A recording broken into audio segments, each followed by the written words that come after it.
I've always been the kind of person who triple checks everything. Locked doors, gas stove, calendar appointments. My therapist, Dr. Ramirez, said it was hypervigilance. Room 304, Tuesdays at 6 in the evening. I'd been seeing her since March. It was October 17th, 2032, a Thursday. I remember because my phone died that morning and I spent the whole day feeling disconnected. When I finally charged it that night, there was one notification waiting. A message. From me.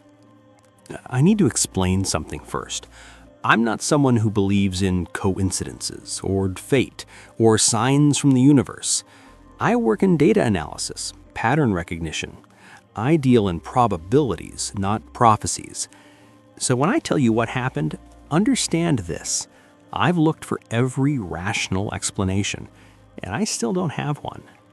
The notification appeared at 11:43 that night.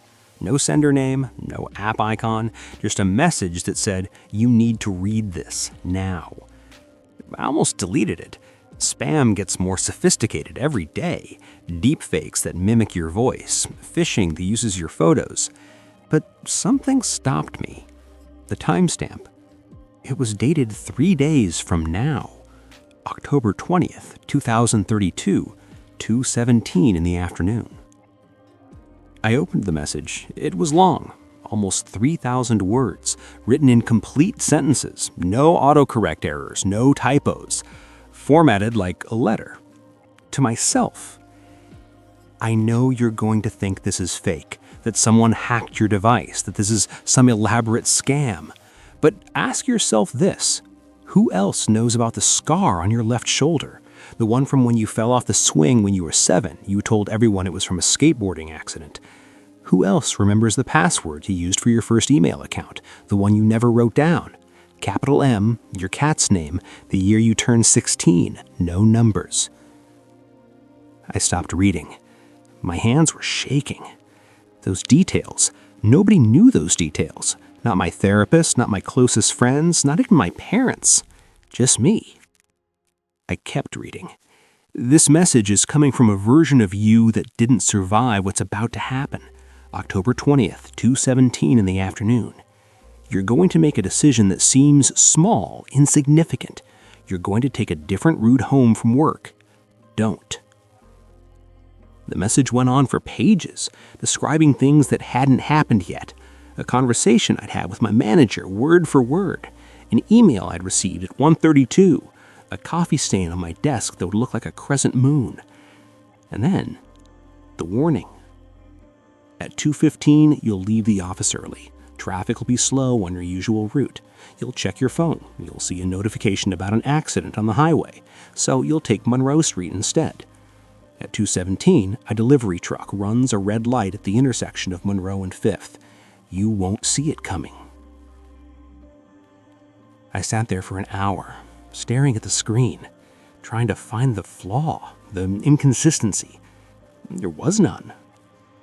The next day, Friday, I went to work like normal, told myself I was being paranoid, that someone was messing with me. But at 1:32, the email arrived, exactly as described.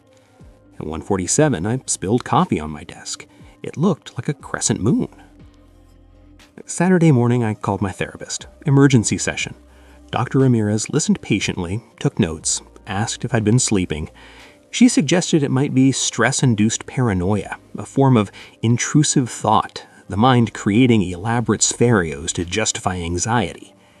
She prescribed a sleep aid. I didn't take it. October 20th arrived, a Tuesday. I barely slept the night before. I thought about staying home, calling in sick, but what if that made it worse? What if avoiding the day triggered something else? I went to work. The morning felt surreal, like watching a movie I'd already seen. The conversation with my manager happened exactly as predicted. At 2:10, I finished my last email, gathered my things, walked to the elevator. The parking garage was quiet. My car was on level 3. I sat in the driver's seat, engine running, watching the clock. 2:14. My phone buzzed. Traffic alert. Accident on the highway. Delays up to 40 minutes. I pulled up the map. Monroe Street, Clear. Green line all the way home. I hesitated. Then I'd put the car in drive, took my usual route instead. I made it home safely. No accident, no truck, no alternate timeline catastrophe. I poured a glass of water, sat on my couch, and waited. At 2:17, my phone buzzed again. Another message, same unknown sender. Good, you listened. Now comes the hard part. If I survived because you changed the timeline, then I shouldn't exist anymore. But I'm still here, still running, still thinking, which means the future I came from is still happening. Somewhere. I never responded. I couldn't, because if I did, I'd be acknowledging something I'm not ready to accept. That somewhere in a timeline I can't see, a version of me is still conscious, still aware, still waiting to see if I make the same mistake again. It's been 3 months. I haven't received another message, but I still check my phone every day at 2:17, just in case. And sometimes, late at night, I wonder if I'd ignored the warning, if I'd taken Monroe Street, would that version of me have survived? Or would this one have disappeared? I still don't know which version of me is real, the one typing this or the one that sent the message. And I'm starting to think maybe we both are.